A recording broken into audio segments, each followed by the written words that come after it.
All right, Patrick, let's talk about small cells for a minute. Where is the market today in the U.S. in terms of small cell deployment? What are some of the challenges? And then where do you see Huawei providing some solutions for the carriers? Sure. So I think not a whole lot's changed even over the last 10 years, 20 years with respect to small cell challenges. A lot of the vendors and working in cooperation with the operators have done a fantastic job in trying to overcome those hurdles, but we're still facing fundamentally nothing has you mentioned two specific challenges. Two specific ones, yeah. Backhaul, without a doubt, and site acquisition. Okay.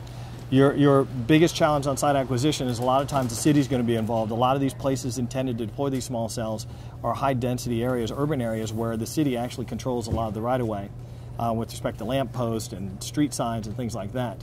And there needs to be a means of developing models to go ahead and overcome that challenge for site acquisition. One of the ones that we view as the most likely successor there is the ability to do a hosted solution similar to the lamp site that will provide multiple hosted access points for multiple vendors, equipment / operators, frequency bands. Okay. So being multiple carrier, multiple band, absolutely shared infrastructure. Absolutely.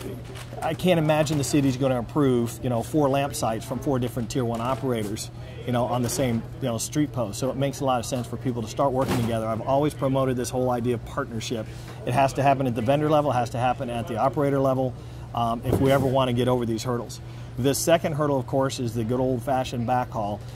Being able to get fiber to every one of those lampposts is going to be extremely difficult. So one of the options that we have there is offering microwave backhaul at the higher bands in much smaller boxes. That's this product. Yes, this is microwave backhaul in the V band. We have a similar one, E band and V band. The advantages there is that it's much higher frequency, which means you can have a smaller unit, and again, it's much more aesthetically pleasing as opposed to putting a huge, large dish and microwave unit up on every lamppost. That's not going to happen. So is this point to point. So 60 gig and 80 gig is what you're looking at for the E and V band.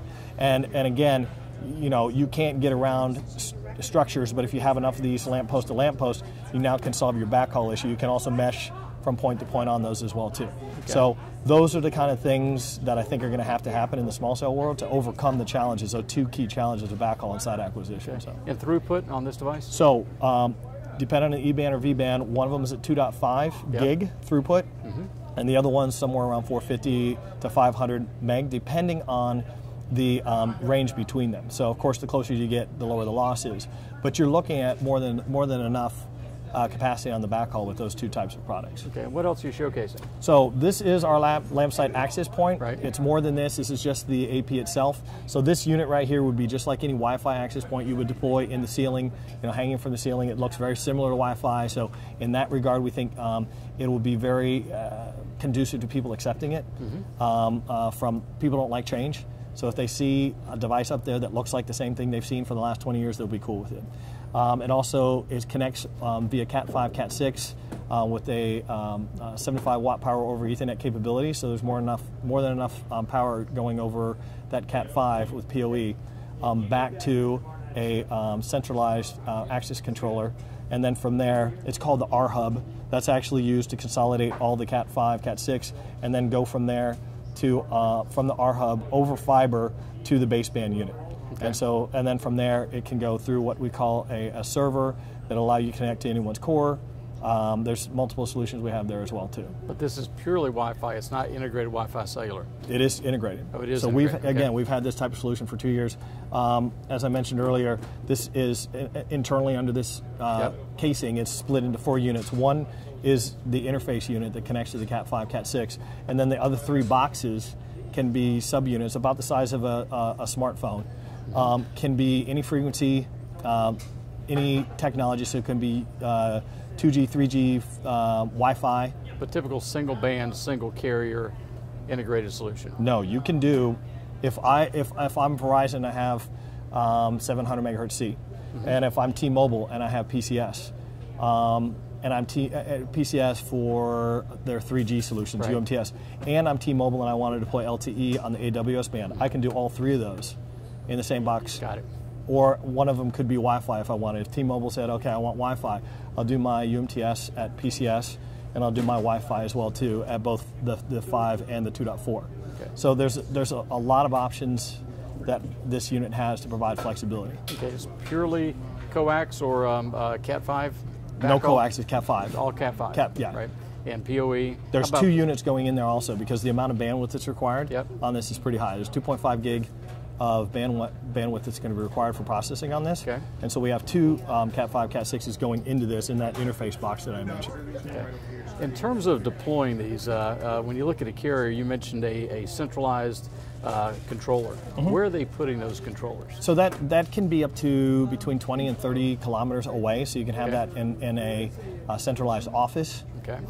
Again, you're going to have the limitation of LTE timing, Yep. but that allows you to save money on heating and deploying equipment all in one centralized location. And eventually, that's going to go to a cloud-based type solution, centralized. So our architecture is already planned well in advance to be able to easily migrate to a cloud-based virtual RAN type solution. Right. Okay.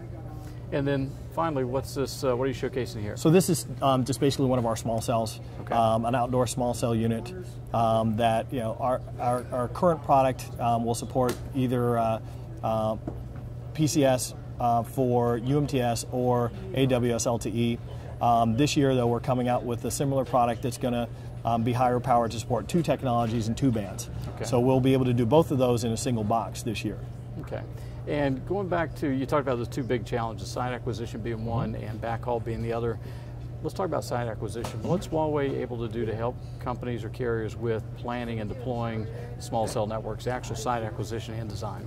So we've got a service department that actually has expertise there with respect to being able to determine what sites can be acquired, working with local municipalities, developing relationships, and so on and so forth. So we have a fairly extensive service department in the U.S. with a lot of experience. We brought in people from Ericsson, Nortel, Alcatel-Lucent. In fact, our head, our SVP, Jerry Presinario, came from Alcatel-Lucent, has over 30 plus years experience, I believe, very sharp guy. So we have a very, very strong service department to help support such activities. Okay. Well, Patrick, our last stop on the Huawei tour is we're going to take a look at your macro antennas. Sounds great. Specifically some of the beamforming technology and the processing required to drive those macro antennas. Sounds great, Jeff. Thank you. Thank you.